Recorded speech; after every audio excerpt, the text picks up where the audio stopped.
নমস্কার, আপনারা দেখছেন পানি ট্যাঙ্কি টাইমস। রোগীদের রক্তের সমস্যার কথা মাথায় রেখে নবজাগরণ মঞ্চের প্রতিষ্ঠার ৩য়তম বর্ষ সম্পূর্ণ উপলক্ষে রক্তদান শিবির আয়োজন করলো নকশালবাড়িতে। এদিন নকশালবাড়ি ইউনাইটেড ক্লাবে মহারাজা অগ্রসেন লায়ন্স ম্যাগনাম ব্লাড সেন্টারের ব্যবস্থাপনায় রক্তদান শিবিরের আয়োজন করে নবজাগরণ মঞ্চের সদস্যরা। সকাল থেকে দুপুর পর্যন্ত ৩০ ইউনিট রক্ত সংগ্রহ হয়েছে। বিকেলে পর্যন্ত চলবে শিবিরটি। পাশাপাশি বিভিন্ন সামাজিক কাজ করে থাকেন বলে জানান নবজাগরণ মঞ্চের সম্পাদক সতীশ সিং।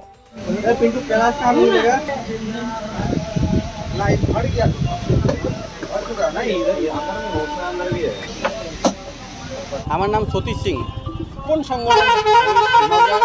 নবজাগরণ মঞ্চের সেক্রেটারি। আচ্ছা, আপনারা কি আয়োজন করেছেন এবং কি হয়েছে? আমরা আজকে ব্লাড ডোনেশন ক্যাম্প আয়োজন করেছি, রক্তদান শিবির।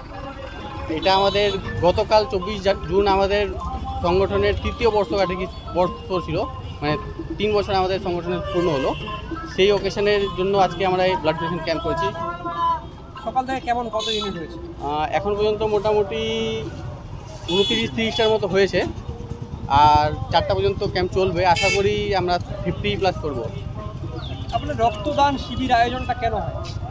রক্তদান শিবির আয়োজন করার কারণ হলো, দেখেন, যে কোনো অসুবিধা হলো, প্রেগনেন্সি হলো বা কোনো অ্যাক্সিডেন্ট হলো, ওখানে পেশেন্টদের রক্তের দরকার আছে। আর রক্ত এমন জিনিস, রক্ত দিয়েই কাজ হবে, টাকা দিয়েও কাজ হবে না। এই জন্য রক্তদান শিবির করার উদ্দেশ্য। আপনারা কি বছরে একবার করেন? আমরা বছরে একবার করি। আর কি কি করেন আপনাদের সংগঠন? আমাদের সংগঠন আরও অনেক ধরনের সামাজিক কাজ করে, গরিবদের সাহায্য নিয়ে বলুন, বা ব্লাড, শুধু ক্যাম্প করা না, অনেক সময় পেশেন্টদের ব্লাডের দরকার পড়ে। যেরকম গতকাল রাত্রেবেলার কথা বলি, এ নেগেটিভ ব্লাড এক পেশেন্টের দরকার ছিল, সেটা অ্যারেঞ্জ করে দেওয়া হয়েছে।